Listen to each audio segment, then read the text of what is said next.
चुनाव में एक है तो सेफ है कैसे बना महामंत्र। महाराष्ट्र चुनाव में जीत के बाद पीएम मोदी ने बताया। प्रधानमंत्री नरेंद्र मोदी ने महाराष्ट्र में मिले जनादेश को विकास व सुशासन और सच्चे सामाजिक न्याय की जीत बताया है। कांग्रेस समेत विपक्षी गठबंधन पर जोरदार हमला करते हुए पीएम ने कहा कि आज महाराष्ट्र में झूठ छल फरेब बुरी तरह हारा है। विभाजनकारी ताकतों और नकारात्मक राजनीति की पराजय हुई है। परिवारवाद की हार हुई है। महाराष्ट्र ने विकसित भारत के संकल्प को और मजबूत किया है। पीएम मोदी ने कहा कि हरियाणा के बाद महाराष्ट्र के चुनाव में मिली ऐतिहासिक जीत का सबसे बड़ा संदेश एकजुटता है।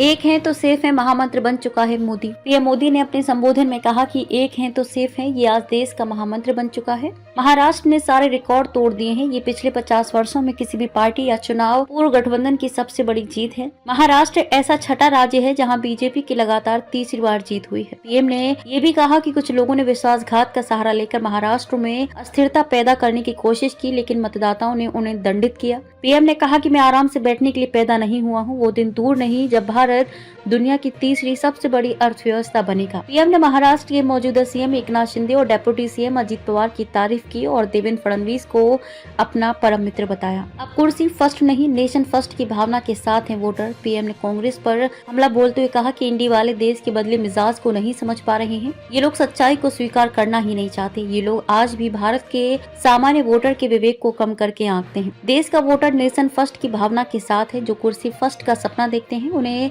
देश का वोटर पसंद नहीं करता। महाराष्ट्र के जनादेश का एक और संदेश है कि पूरे देश में सिर्फ और सिर्फ एक ही संविधान चलेगा। मोदी ने कहा कि बाबा साहेब आम्बेडकर भारत का संविधान ही देश में चलेगा। जो भी सामने या पर्दे के पीछे देश में दो संविधान की बात करेगा उसको देश पूरी तरह से नकार देगा। उन्होंने कहा कि कांग्रेस और उसके साथियों ने जम्मू कश्मीर में फिर से आर्टिकल 370 की दीवार बनाने का प्रयास किया है जो संविधान का अपमान है। महाराष्ट्र ने उनको साफ साफ बता दिया कि ये नहीं चलेगा। पीएम ने कांग्रेस और उसके साथियों को चेतावनी देते हुए कहा कि अब दुनिया की कोई भी ताकत 370 को वापस नहीं ला सकती। कांग्रेस को बताया परजीवी पार्टी। पीएम ने कहा कि कांग्रेस एक परजीवी पार्टी बन गई है। उसके लिए अपने दम पर सरकार बनाना मुश्किल होता जा रहा है।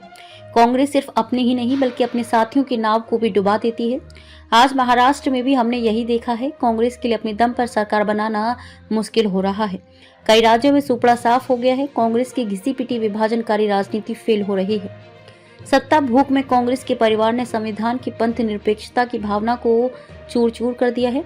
हमारे संविधान निर्माताओं ने उस समय 1947 विभाजन विभीषिका के बीच भी हिंदू संस्कार और परंपरा को जीते हुए पंथ निरपेक्षता की राह को चुना था, लेकिन कांग्रेस परिवार ने झूठे सेक्युलरिज्म के नाम पर उस महान परंपरा को तबाह कर दिया।